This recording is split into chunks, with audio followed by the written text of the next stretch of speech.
Hello বন্ধুরা, আমি জসিম বিশ্বাস টিউটোরিয়ালে আপনাকে স্বাগত জানাই। আজকে যে টিউটোরিয়ালটা নিয়ে এসেছি আমি, এই টিউটোরিয়ালে আপনি আপনার স্ত্রীর আধার কার্ডের অ্যাড্রেসকে কিভাবে আপনি আপনার নিজের অ্যাড্রেসে পরিবর্তন করবেন, কি করতে হবে, কোথায় যেতে হবে, কত টাকা অ্যামাউন্ট কাটবে, আমি সম্পূর্ণ স্টেপ বাই স্টেপ আমার এই টিউটোরিয়ালে দেখিয়ে দেবো। আপনার স্ত্রীর আধার কার্ডের অ্যাড্রেসকে কিভাবে আপনি আপনার নিজের অ্যাড্রেসে পরিবর্তন করবেন, তা স্টেপ বাই স্টেপ আমি ফুল প্রসেস আপনাদেরকে দেখিয়ে দেবো। আপনারা সহজেই ঘরে বসে আপনার ল্যাপটপ থেকে, আপনার মোবাইল থেকে, আপনার ডেস্কটপ থেকে সহজেই অ্যাপ্লাই করতে পারবেন। এবং কতদিনের মধ্যে এটা সম্পূর্ণ হবে, কতদিনের মধ্যে এই অ্যাড্রেসটা সম্পূর্ণ হবে, সেই প্রসেসও আমি দেখিয়ে দেবো। প্রথমে আপনি গুগলে সার্চ করবেন self declaration HOF head of family form. এই ফর্মটা চলে আসবে। এই ফর্মটা আসার পর এই ফর্মটা বেছে নেবে 9 নম্বর পেজটা। এখানে দেখুন self declaration form head of family, এটা বেছে নেবেন।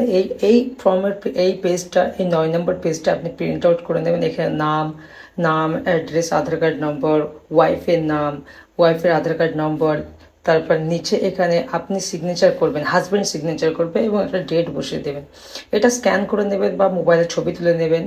আচ্ছা, তারপর এখানে আপনার ওয়াইফের আধার কার্ডটা লগ ইন করতে হবে। আমি লগ ইনে ক্লিক করলাম। লগ ইনে ক্লিক করার পর এখানে আপনার ওয়াইফের আধার কার্ডটা এন্টার করবেন। এন্টার করার পর এখানে ক্যাপচাটা ভরবেন। ক্যাপচাটা ভরার পর আপনার আধার কার্ডের যে মোবাইল নাম্বার লিঙ্ক আছে সেই নাম্বারটা ওটিপি যাবে। এটা মনে রাখবেন, দুটো নম্বরেই কিন্তু আপনার স্ত্রীর আধার কার্ড এবং আপনার আধার কার্ড, দুটো নম্বরে কিন্তু আধার কার্ডের সঙ্গে মোবাইল নাম্বার লিঙ্ক থাকতে হবে, অবশ্যই থাকতে হবে। আমি ওটিপিটা এন্টার করছি। এন্টার করার পর লগ ইনে মারলাম। লগ ইনে ক্লিক করার পর আমার মাই আধার এটা খুলে যাবে। এখানে দেখুন বিভিন্ন অপশন আছে। মাই অ্যাড্রেসে ক্লিক করব। মাই অ্যাড্রেসে ক্লিক করার পর এখানে প্রথম যে আপডেট আছে না, সেকেন্ড আমি অপশনটা চুজ করব, update using head of family member Aadhaar. এখানে ক্লিক করার পর আমি নেক্সটে ক্লিক করব। নেক্সটে ক্লিক করার পর এখানে আপনার আধার কার্ডের ডিটেলস চলে আসবে। এখানে আপনার হাজব্যান্ড মানে আপনার আধার কার্ডটা এন্টার করবেন, আপনার আধার কার্ডটা, ওয়াইফের না, আপনার আধার কার্ড নাম্বারটা এন্টার করবেন। এখানে নাম্বার এন্টার করে দিচ্ছি আমি। এটা মাথায় রাখবেন, আপনি ফর্মটা ফিল আপ করছেন আপনার ওয়াইফের আধার কার্ডের অ্যাড্রেস চেঞ্জ করার জন্য আপনার অ্যাড্রেসে। আমি আধার কার্ড নাম্বারটা এন্টার করে দিচ্ছি। আমি আধার কার্ডের নাম্বার মারার সাথে সাথে আমার যে মোবাইল নাম্বারে লিঙ্ক আছে সেটা এখানে চলে আসবে। এবার এখানে আমি চুজ করে নেব। এখানে আমি চুজ করে দিলাম স্পাউস, যেহেতু আমি হাজব্যান্ড, স্পাউস চুজ করে নিলাম। যদি ফাদার হয় ফাদার, যদি অন্যান্য কোনো রিলেটিভ হয় সেটা ওখানে যা থাকবে করে নেবেন। তারপর সেলফ ডিক্লারেশন ফর্মটা আমি চুজ করে নেবো এখান থেকে।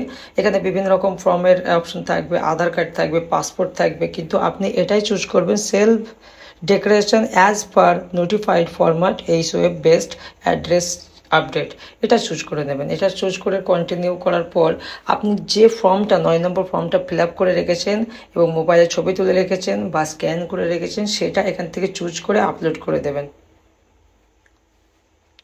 আপলোড করে দেওয়ার পর আমি নেক্সট বাটনে ক্লিক করব। নেক্সট বাটনে ক্লিক করার পর এইখানে দেখুন পেমেন্ট চাইছে, আপনি এটা চুজ করে নেবেন। এখান থেকে আপনার 50 টাকা চার্জ চাইবে, এটা গভর্নমেন্ট চার্জ বা আধার সেন্টারের চার্জ। এটা আপনি অপশানটা চুজ করে নেবেন। এখানে 50 টাকা আপনি পে করবেন। কিভাবে পারেন, নেট ব্যাঙ্কিংয়ে পারেন, আপনি যেভাবে পারেন আপনি এই 50 টাকাটা পে করে দেবেন। তবে ইউপিআই থেকে স্ক্যান করে পে করাই বেস্ট।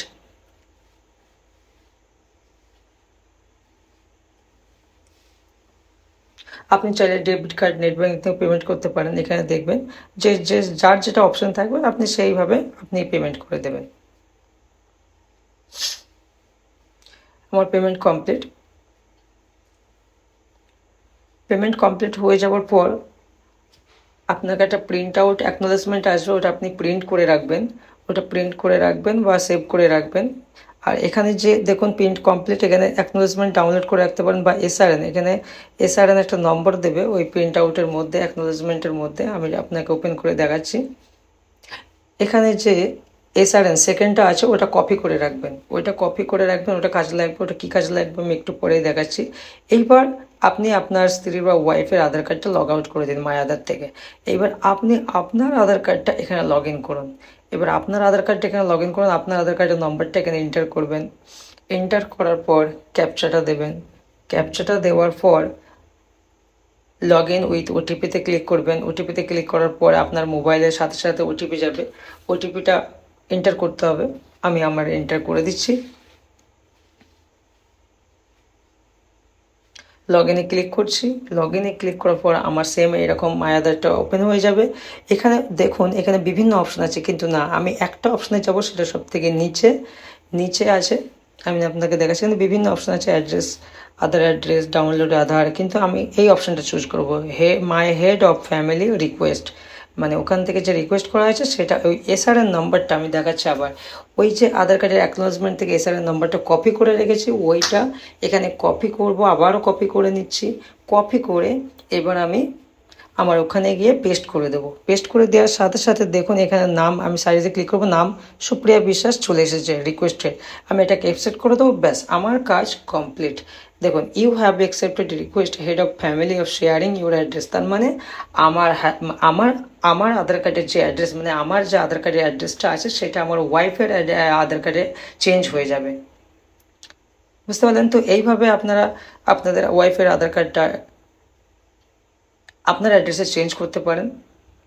তো বন্ধুরা, আমার ভিডিও যদি ভালো লাগে অবশ্যই আমার ভিডিওটাকে লাইক করবেন এবং আমার চ্যানেলটাকে অবশ্যই সাবস্ক্রাইব করবেন।